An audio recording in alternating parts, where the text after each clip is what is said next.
முதல் வாசகம். ஆகாய் நூலிலிருந்து வாசகம். அதிகாரம் 2. இறை வசனங்கள் 1-9 முடிய. 7ஆம் மாதத்தின் 21ஆம் நாளன்று ஆண்டவரின் வாக்கு இறைவாக்கினர் ஆகாய் வாயிலாக அருளப்பட்டது. யூதாவின் ஆளுநரும் சேல்தியேலின் மகனுமாகிய செருபாபேலிடமும் தலைமை குருவும்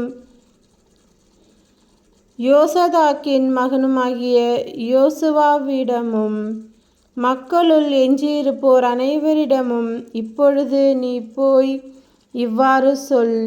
இந்த கோவிலின் முன்னைய மாட்சியை கண்டவர் எவராகிலும் உங்களிடையே இன்னும் இருக்கின்றனரா? இப்போது இது உங்களுக்கு எக்கோலத்தில் தோன்றுகிறது. இது உங்கள் பார்வையில் ஒன்றும் இல்லாதது போல் தோன்றுகிறது அல்லவா? ஆயினும் செருபாபேலே, மன உறுதியோடிரு என்கிறார் ஆண்டவர். தலைமை குருவும் யோசதாக்கின் மகனுமாகிய யோசுவாவே, மன உறுதியோடிரு.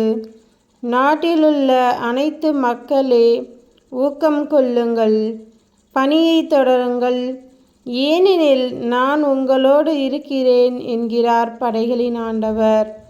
நீங்கள் எகிப்தினின்று புறப்பட்டு வந்தபோது உங்களுக்கு நான் அளித்த வாக்குறுதியின்படி உங்கள் நடுவில் எனது ஆவி நிலை கொண்டிருக்கிறது.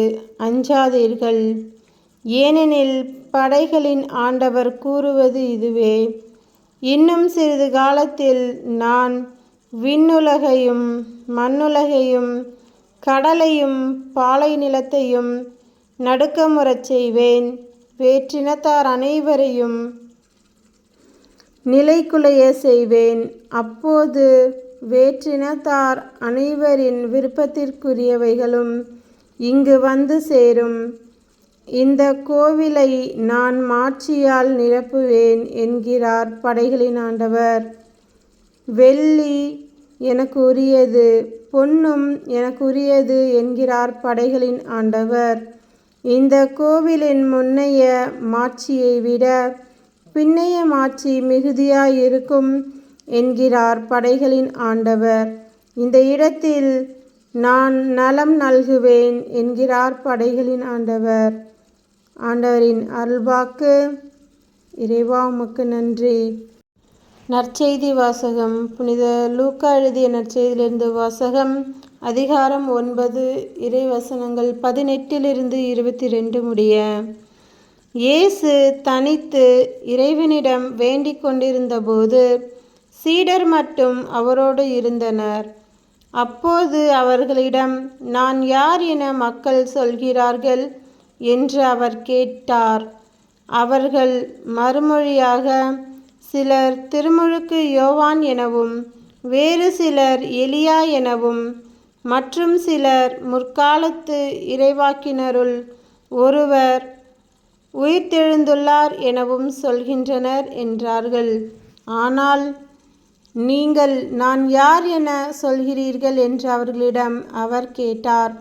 பேதுரு மறுமொழியாக, நீர் கடவுளின் மெசியா என்று உரைத்தார். இதை யாரிடமும் சொல்ல வேண்டாம் என்று அவர்களிடம் அவர் கண்டிப்பாய் கூறினார்.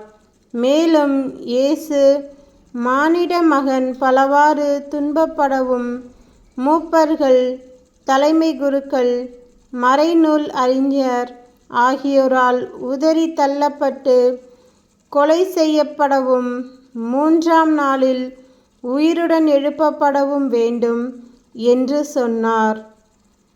கிறிஸ்துவின் நற்செய்தி. கிறிஸ்துவே, உமக்கு புகழ்.